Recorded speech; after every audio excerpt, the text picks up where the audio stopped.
Hey everyone, welcome to British Business with Matt Holland. I am here today again with my co-host Charlie Smith. How are you, Mr. Smith? I'm all right, Matt. How are you? I'm good, mate. Yeah, It's very snazzy where you are. it's all right, isn't it? Yeah. No, Yeah. we're just me, the wife, and Arthur, my son, are staying in Manchester tonight and tomorrow night. We've got a bit of a couple of nights away. We're gonna eat some good food and. Yeah, we've even got the Nice. Labrador with us, actually. Oh, Harry. that's nice, isn't it? He's downstairs in the apartment, so yeah, cool. Lovely. Anyway, how are you? Are you okay? Yeah, I'm all right, mate. I've got a rant ready for you if you want one. Oh, gosh. Should we get that out of the way first? Go on. Yeah, well, I reckon it links into a little bit of something you're going to ask me about anyway, because it relates to a previous comment that I've made on a previous episode. Oh, dear. Where you said, where we talked about wage spiral inflation, and I kind of said it was a bit bullshit and it was a bit scaremongery, etc., etc. Well, the reality is it doesn't happen very often, but I want to talk to you about mini eggs. Okay, interesting. And you just need to stick with me here a little bit because I've got paperwork and stuff, and I've got a little bit of research. I've got a pen. I've got my notepad. Well, you can review the episode, can't you, when it's released, and you can write it down afterwards. So hold your pen for now. Hold your pen. No. Right, I want to talk to you about shrinkflation and greedflation. Okay. So I reckon a lot of this stuff around. I think wages are obviously going up. We know about that. It's a big cost for labour-intensive businesses. I get it. Totally get it. The argument I think that it just causes wage spiral inflation, I think is probably a political stab. And actually, I think a lot of it comes down to a little bit of greed. So I'm going to talk to you about shrinkflation and greedflation. I'm going to talk to you about the mini egg. So the mini egg. So I'm going to talk. I reckon I'm looking around. I had a little look the other day, and I was going to pick up a bag of mini eggs. And even on club card price, I thought, do you know what? It's a bit too much for me, I reckon. So I haven't froze. I just didn't know where to go next.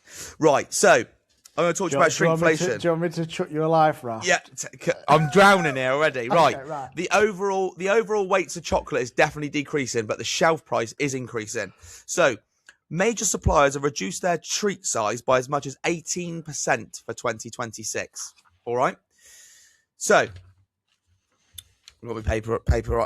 I'm going to talk to you about a Malteser's large egg. It's shrunk in size by 18% from 190 gram to 155, but the shelf price is up 12.5% from £4 to £4.50 in Tesco, which equates to a 38% increase.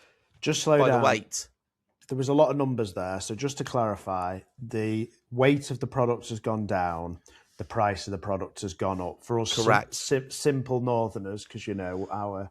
Correct. Yeah. So basically, you're getting less for your money. You definitely are getting less for your money, mate. You definitely get less for your money. And the Cadbury mini egg example is a good one because that's shrunk by 4%, which is equivalent to around 4 fewer eggs per pack. It now costs £6.20 at Tesco or £5.40 on the club card, which is up 27.8%.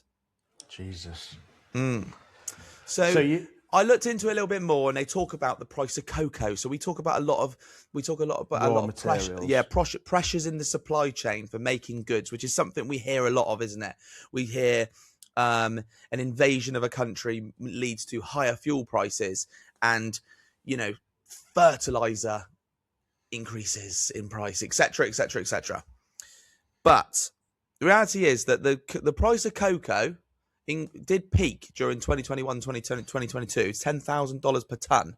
But since then, it's come down to $6,000 per ton. And that's the same with dairy and sugar prices as well. So it's stabilized, so to speak. Yet we are seeing those prices increase. Now, I think I'm a little bit skeptical about all this stuff. And maybe I'm a little bit cynicist. I don't know. But I reckon there's a little bit of... When there's an opportunity or there's pressures in a supply chain, and there's inflationary cost increases which are coming, or above inflationary cost increases that are coming, I think there's people out there that take that and then they increase it further. We never see some of those prices return. Okay, right. Is my argument here. So your little rant is about chocolate. Yeah, economist Charlie is trying to back up his statement from a couple of weeks ago with just a couple of facts and figures. Okay, Rachel. Rachel from accounts there.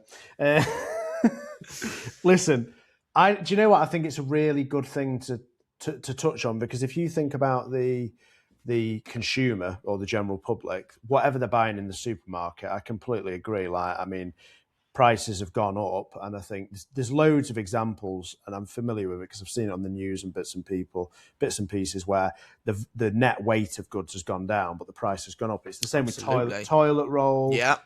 There's lots of other examples. And it's the supermarkets. They're either doing what you're saying, which is they're trying to pull the wool over our eyes and, say that, oh, it's because of cost and all the rest of it, etc., etc. Don't really want to get into the specifics of individual companies because we don't have the facts. So let's deal with Okay. Well, we got a couple. Okay. I could just go top line. I can go top line whenever you're ready. Well, yeah. When we're ready, let's just try and frame it back into the kind of the smooth rolling, because I wanted to introduce British Business Fact of the Week in a moment. But I think the key thing, what you're saying, is things are costing more. We're not getting the value that we used to get. Why are we not getting the value? Two different things here, because one of the things I wanted to talk about, and the title of today's episode, is minimum wage, inflation, and the cost spiral. Because the specific thing that you touched on, without going into raw material cost. Yeah, and, difficult. And a lot of these big companies are saying, oh, well, costs have had to go up the last few years because raw material costs have gone up. What I wanted to focus in on today's episode is actual minimum wage. So minimum wage in this country, it's been rebranded as national living wage for most of them. The minimum wage still exists, but it's for a lower age bracket. And I'm not going to get into that, just focusing on the national living wage. It's gone from 12.21 to 12.71. And the percentage increase is 4.1% increase. The Living Wage Foundation has gone, so separate organisation, that's gone from 12.60 to 13.45, and that's a 6.75% increase. Inflation at the moment, as per the Consumer Price Index, is at 3% January 25 to January 26. So wages are going up at a faster rate than inflation. So the price of the goods that we're buying as businesses and individuals. That's a fact. Yeah. Now, British Business Fact of the Week, and this is where I thought it was quite interesting. So the Bank of England has identified wage growth as a key driver of persistent UK services inflation. And services account for roughly 80% of the UK economy. So we don't manufacture anything anymore in this country, but what we do is we kind of have lots of hands touching lots of things, in terms of not necessarily physical hands, but they might be mouse and keyboard services. And when wages go up, the cost of doing things increases, in my opinion. But the Bank of England talks about this, and it says wage growth materially above 2% is inconsistent with returning inflation sustainably to target.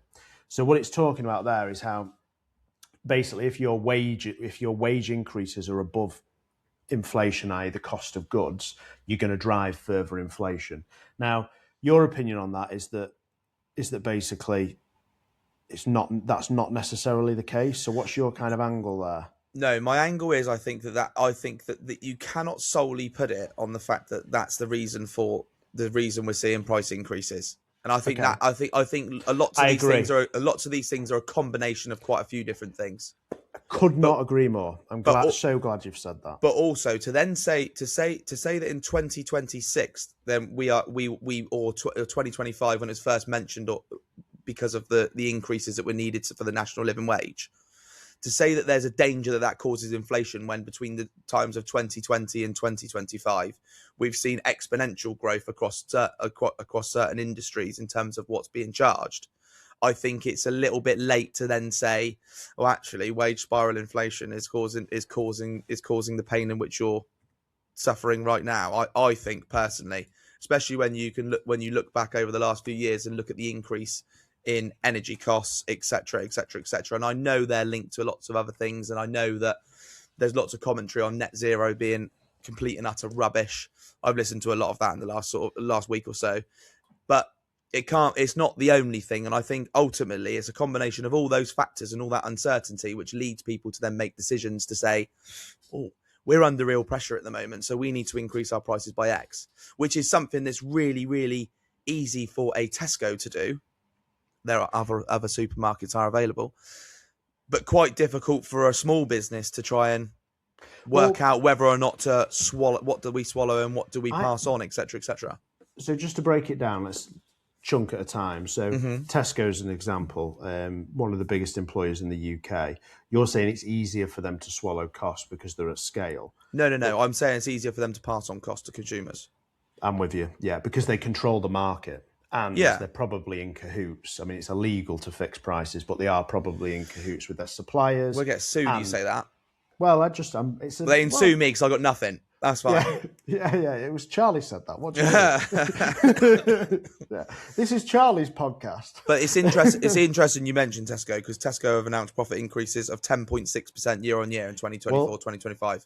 So I think the reason for that is because what's happened is people are profiteering from inflation. So we had inflation at 11% in 2022, 4 years ago. So organisations, across the country. When I say organisations, I don't just mean businesses. I mean public services and things like that. The cost to fund those increased as well, which is why we've had to increase taxes and what have you. But businesses and organisations, their costs have increased. So they hid behind that and said, we need to put our prices up. My suppliers put my prices up. They will have done the same to you.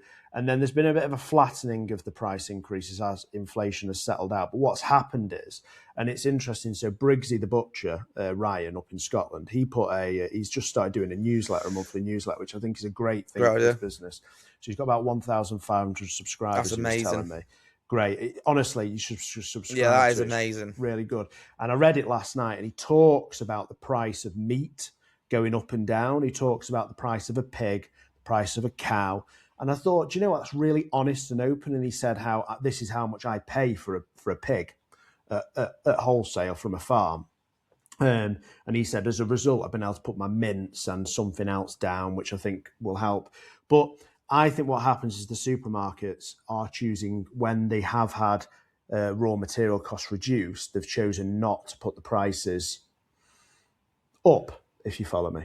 So, sorry, not bring the prices down as their costs have reduced, which leads to what you've just described, year-on-year profit increases. I mean, I ain't got any stats for that, but you never see anything come down, do you? It's hypothetical, but I just got one little thing I just wanted to touch on, because I wanted to focus in on wages specifically, because we could hop around a lot. We can. So, hypothetically, you've got a 15-person business. So, a business, 15 people in it. Say 10 of the staff are on national living wage. So the what rate was it? Let's just clarify that. So 12.21 going to 12.71. So 4.1% year on year increase. So they've got to put that up straight away come the start of April. You multiply that across the business, so 10 people in total. The types of businesses I'm talking about, just to be clear, are like hospitality, warehousing, retail. So warehousing, retail. And then hospitality-wise, pubs and restaurants who are already getting effed. We know that. I think we agree on business rates. We discussed that a couple of episodes ago. So these businesses all of a sudden have got an increase in one of their biggest costs. So it's not a 4.1% increase in cost because it's as a proportion of their operating costs. Typically, labour is a massive cost for those businesses. So it's a 4.1% increase in the wage, but it will jump up disproportionately the percentage of cost within the business as well, because it multiplies based upon your net profitability. So in some businesses, this is just going to wipe their profit out if they don't put the prices up. Yeah. So they put the prices up, so the price of coffee goes up, or I have to increase the cost of the shipping on my products, or to cover the warehousing cost, or maybe the price of my product goes up. Well, then the consumer has to pay more. So that inherently is inflation. Yep. So I think we're actually agreeing. Is that what we're saying? Yeah, no, I definitely, I agree with the concept, but I'm not sure that. Well, I know exactly what you're saying. I just don't think. I think it's very easy for big national banks and big corporations that employ lots of people to be able to turn around and say, look, we need to be careful about this because actually this could cause your prices to increase. And ultimately that's going to end up just being, we're ultimately ruled by fear, aren't we? Everything is bad news. Don't do this, don't do that. If we do that, then this could happen, etc., etc., etc. And that to me feels like one of those things. Do you know what I mean? I'm not saying that it is major. It's major for us as we try to look to bring on new people and try to grow. But yeah, so what you're saying is, do companies hide behind so they go, wages are going up, so we're having to put our prices up, and they profiteer from it. Do you think companies? I think in the big companies, absolutely. I think it's really, really difficult for those that sit under that 250 employee market that are classified as SMEs. I was looking earlier, and there are something like, I don't know, I can't remember the numbers of how many SMEs there are in the country, but effectively it equates to about 60% of the workforce, the private workforce in the UK. Yeah. So small and medium enterprises, those that employ up to 250 people, equate for 60% of those people in work, and it puts pressure on companies like ours, doesn't it? That are trying to grow, need people to grow, etc., etc. And then there's just always added costs. And just to throw something else out there, it won't just be the increase in the national living wage come April the 1st, will it? It will be the reduction in the threshold for employers' national insurance, which drags more in, etc., etc. Yeah. And then ultimately then, like the pressure it then puts on businesses, it brings more pension contributions in, doesn't it? Earlier, you know, I haven't looked at that. Like, you're getting what you're trying to say is you're getting pressure from top and bottom. There. Yeah, you are. And It's not just the 4.1. You're pushing up the thresholds, which are often frozen, etc., etc. So I get. Well, they've all been frozen, haven't they? But they have, yeah. But what we're saying here is that what's causing inflation in this country? So inflation right now is 3%. The Bank of England want to get it closer to 2%. They're putting it out there that they think the baseline wages in this country is creating inflation. So the Bank of England have been saying that. Of course, it hasn't increased for 20 years. Real term wages have been down for years and years and years and years and years. Yeah, but is that because of the weakness of the pound? Oh God, I ain't an economist. We ain't an expert, are we?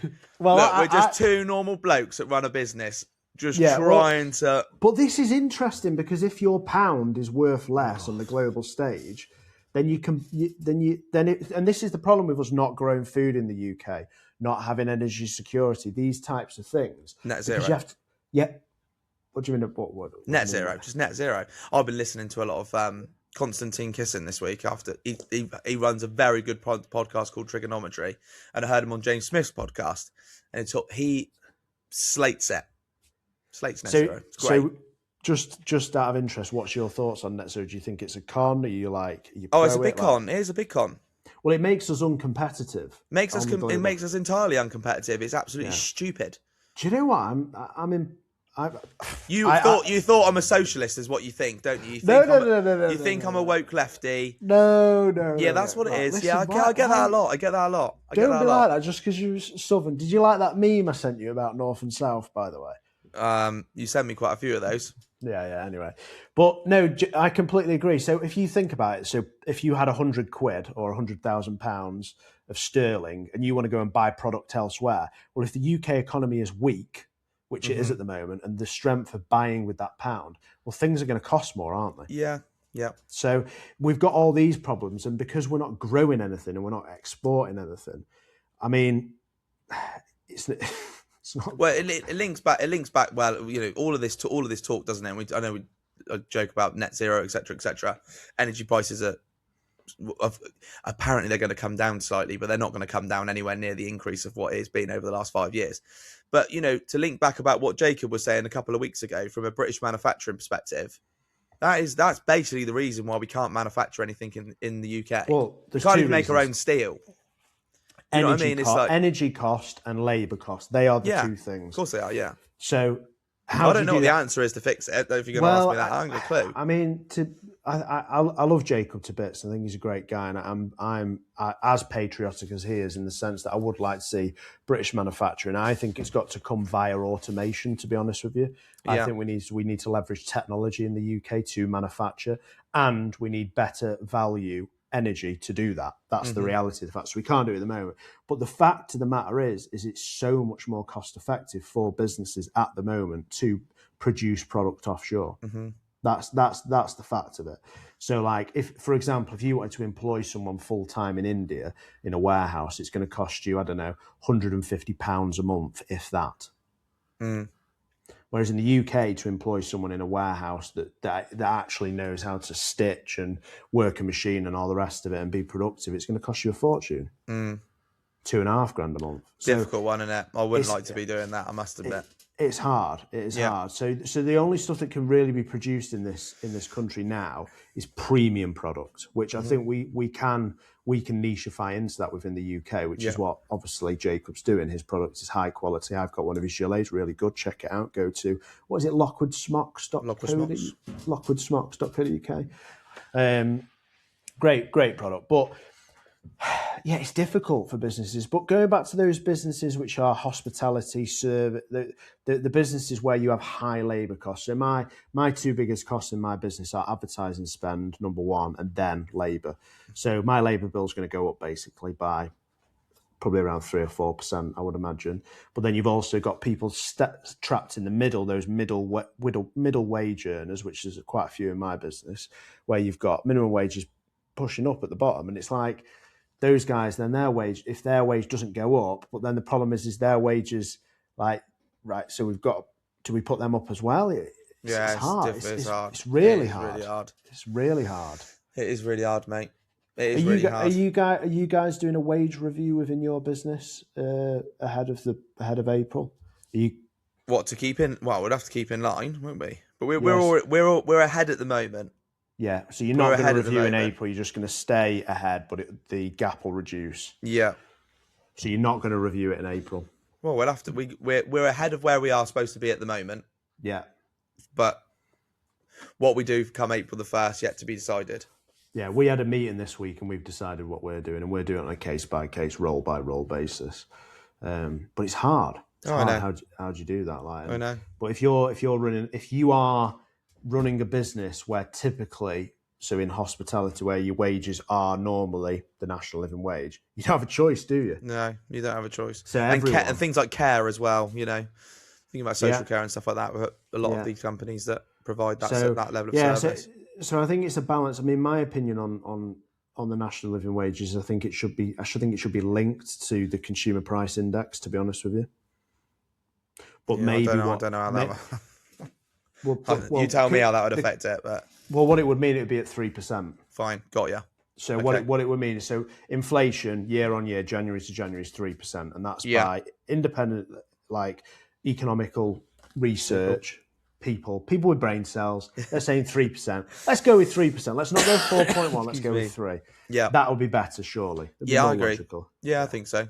Unless what we're saying is that the minimum wage in this country is lagging too far behind, and then what you need to do is catch up. But then if you're going ahead of inflation, it's going to increase cost in business. Yeah, I don't know. Yeah, I don't know, mate. I don't know what the answer is. Well, the answer is to sell more, isn't it?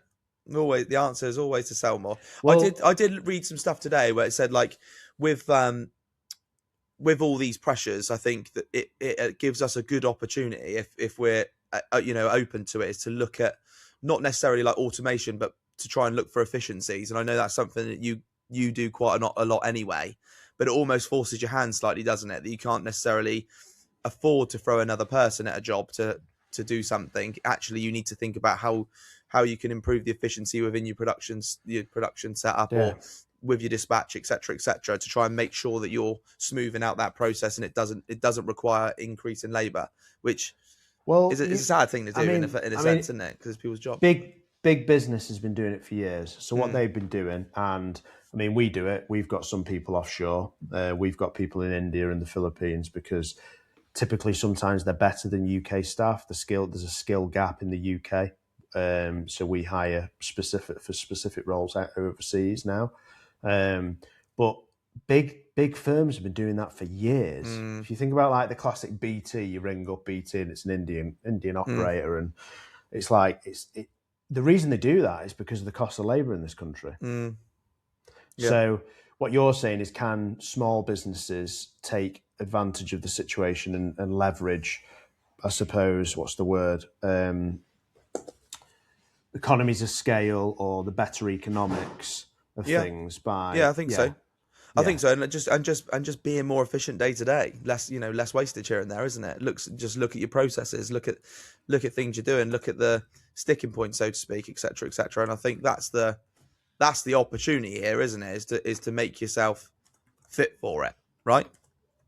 Fit for the increase. Yeah, it's very. You're just asking ChatGPT for the answer to the next question. No, I can hear Arthur, Labrador, and my wife come in the flat downstairs. So I just messaged him saying, keep the noise. I'll be 5 minutes. Just finishing off with Charles. So takeaways from today's episode, mate. Like, what are you going to do to try and are you going to put your prices up? No, I think it's really difficult to do, to be honest with you. I think. Surely you have to put your prices up. Yeah, we do. I think we're less scared about that anyway. But I don't know. If you put your wages up, you're going to have to put your prices up. Yeah. Because otherwise, you're not going to make any money. Yeah, but a flat across the board thing, I don't know. Yeah, that's what I mean. So say hypothetically, Matt Holland wants to buy some jackets off you. Your embroidery. You've got the labour cost of embroidering our woolen tops. Go to workwearinnovation.com or .co.uk. .co.uk. Contact us. We can sort you out of all your embroidered workwear uniform. Look at this. Look at that backdrop, eh? It's quite straight, that one as well. That's good. It's not wonky like the one I had last week. No, I'm joking. Can you just drop your left shoulder a bit, please? Yeah. No, but you're going to have to put your price up. When I put an order in, you're going to have to add 4% to it, in my opinion. And I think I'm happy to pay that because I know your staff need to be paid more. Or we could look at more efficiencies, couldn't we? Or we could look at how we produce the more. Business, exactly. Economies of scale. That's the bit. I think. How do you do that when you're trying? The job at the moment is to try and gain more share, is to try and win more customers, and that's the issue we've got. I think there's always competition in every industry, isn't there? Or there should be some healthy industry in every healthy competition in every industry, but you still got to try and attract customers through the door, haven't you? Yeah, but that's the difficulty. So you win more customers, your operating costs go up. Yeah, that's true as well. So your margin's the same. So yes, you get some economies of scale further down the line, but in the short term, you've got to combat the short term costs. I mean, my business went through significant financial hardship for this reason, increased costs. And we had some difficult times. It happens, and you have to weather the storm. It's not easy. No, it's definitely not easy. What is the right answer? Maybe someone could tell me in the comments. Well, yeah, and let us know in the comments what you're going to do in your business in terms of trying to offset the increase in labour costs, because it's not easy. But one of the other things I would say, so if minimum wage goes up 4%, what you're saying is you need to become more efficient, or do you need to become more productive? So does output of those staff, staff have to become 4%? Does the staff's output have to increase by 4%? That's the other way of looking at it. Yeah, I think we see that anyway, don't we? Especially across lots of services. I know people that are kind of working harder with less resource, etc., in order to give more output, which is always a difficulty, isn't it? And I think when I talk about efficiencies, I think that's an increase in productivity, and what can I do in order to create more with less is basically what we're saying, isn't it? Yeah, so we've kind of already answered ChatGPT's question of the week. If wages rise by 4 to 7%, but productivity only rises by 1 to 2%, who absorbs the gap and for how long? And I think the last bit is a really important thing to think about as a business owner. For how long? How long can you sustain not putting your prices up for? The $1 million question. Yeah, but the problem is it's been year after year. So if you were feeling the effects from April last year and you have been struggling with those national insurance increases, there's another round coming in April this year. Yeah. So businesses are going to have to put the price up. Yeah. Or they're going to have to no longer offer table service in the nice restaurant. It's going to be come and place your order up at the bar. Which is a sad place to be, isn't it? Especially when there's a lot of hoo-ha around what AI is going to do for jobs, etc. Yeah, well, my first job was working in hospitality. I've said that before. So those jobs are getting lost. It's sad, which is why I don't think they should put minimum wage up, because I think we need to get more people back into work. But we still need to do something to cure the affordability crisis, don't we, for everything else that you're trying to purchase? So, yeah. It is, Whoa, that was a good episode. Yeah, that was a good episode, Charlie. I like that. I'm not sure we've got all the answers, to be honest with you. I think we've got a lot of the pain and a lot of the scars from it. Well, and I think we're going to have some more. Well, the short thing is, costs go up. You have to put your prices up, in my opinion, because otherwise your gross margin gets compressed, and then your net margin gets compressed. So I'll write that down. Yeah. Well, your gross margin only gets compressed if you're manufacturing and you've got labour costs for manufacturing, which you have. So your gross margin on your product will decrease potentially. So you have to put your price up, in my opinion. But anyway, so should we leave it there? I enjoyed that. That was good, bless you. So if you're still listening at this 30 minutes and 38 seconds in, leave us a comment. Make sure you subscribe. Give Charlie some love. Place an order with Charlie. Give Charlie a ring. That'd be great. Yeah. If you're listening to this and you don't follow us on Instagram and TikTok and the likes, then please do. That'd be fantastic. Or go to hollandsworkwear.co.uk and just buy direct from me. We'll see you on the next one. Oh, fuck you, Charlie. Cheerio.